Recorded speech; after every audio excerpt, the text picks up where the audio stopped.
Hi everyone, I am back with another explosive review of 90 Day Fiance the Other Way, episode 13. So it just aired a few minutes ago on TLC, and a lot to talk about. It's going to be a long one, unfortunately, and I apologize for that.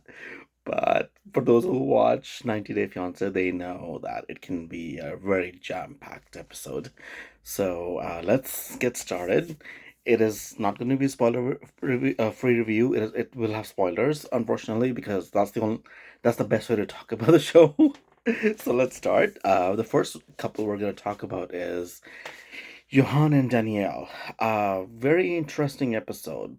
So Danielle creates this drama, and then Johan goes in and basically blasts everything in her world, and then they both argue, and Daniel cries. That's literally how it goes pretty much every time with them, which at this time was nothing new. She insisted him on meeting her ex, so he did, and he was planning it up already to make sure he was acting as childish as he could, and he totally nailed it by asking so inappropriate questions, and it was just hell. And then Daniel is, oh my god, my husband this and my husband that, and we're all thinking, you did this yourself. You really did. You knew what Johan wanted.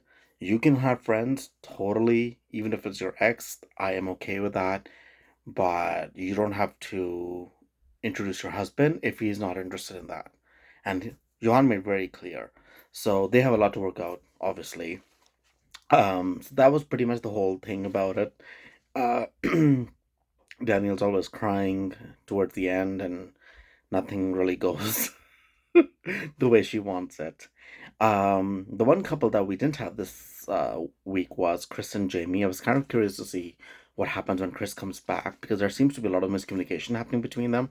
They're both saying different things. To be honest with you, I kind of trust Jamie a little bit more than Chris because I think Chris has some major issues. But who knows? So we'll find out more about them next week and we'll talk more about them at that point. The next one, the huge episode, Jen and Rishi. Huge things happening.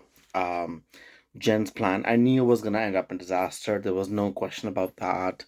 But it went better than I expected though, because Rishi's parents were much more calm and much more uh accepting of Jen. They just didn't know about her age. And that was just like, whoa, what happened here? It was like a bombshell episode, obviously. The translator did a good job. I felt really bad for her sometimes because she was saying these really big things and making all these big announcements, and everybody is just looking at her, and Rishi's face was priceless throughout the show. You have to watch it. Rishi's face was priceless. Very interesting as to Rishi thinking Jen is betraying her almost. But you made her wait 3 years. I mean, I don't agree with what Jen did or the way she did it, but I don't blame her for not waiting anymore. I'm sorry, but after 3 years, she has every right to know. Like, she's in India because of you, you know? So I get that. It's just that the way she did it was a wrong way to do it. And then everything went well during the whole meeting, and then once she leaves, and then that's when the parents, the uncle and the mom have the questions, and as soon as they found Jen's age, they're like, "Nope, not gonna happen. You're an idiot." And I was thinking in my head, Rishi looks so defeated, which is understandable and all that. But I saw it coming from a mile. And as soon as the age question came up, I laughed so hard in my head because I was like, "Oh my god, this is so Sumit and Jenny. Oh my god!" It was like Sumit and Jenny all over again. And then she's like, "Nope, not gonna happen." And then Rishi's like, "Oh, we could wait till August 2nd, and somebody who's from India originally as well and know a little bit of astrology. I can tell you, Rishi, August 2nd would not have changed a thing. Once they found out the age, nothing was going to change. So stop playing this blame game and get out of this delusion. And I get it, you're defeated, but if you think you were not going to have to fight for your relationship, you were dead wrong. Because I knew, and we all knew, I think, from Jenny and Sumit's story, we all know you had to fight for your relationship no matter what. So that was just like, yeah, Rishi being Rishi, I guess.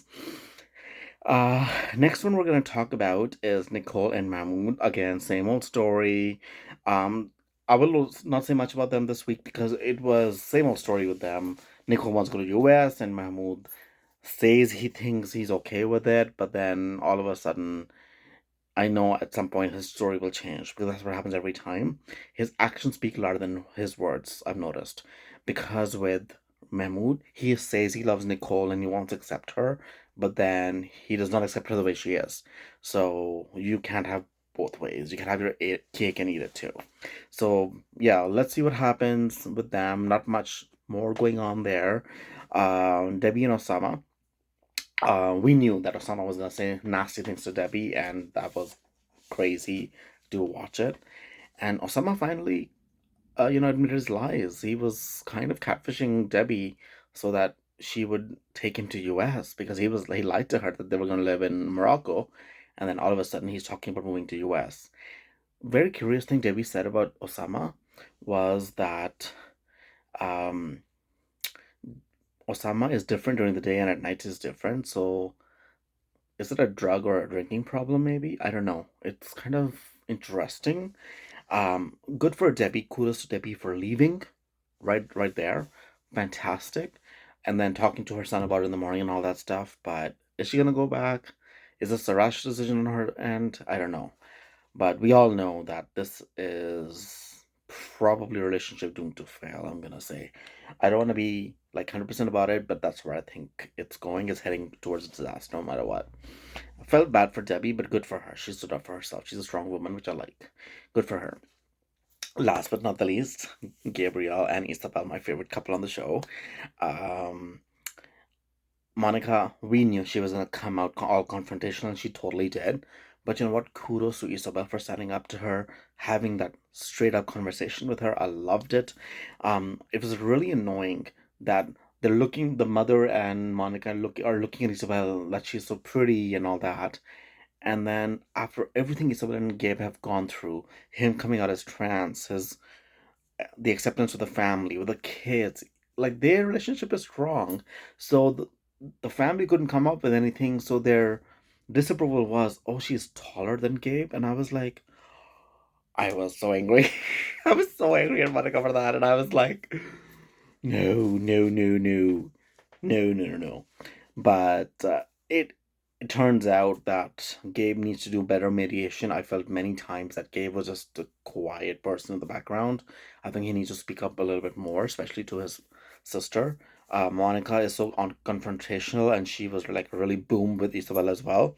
So I loved the moment. My favorite moment of the show was when Isabel makes Monica cry, saying that they are welcomed and how much they love each other with Gabe and the family and all that.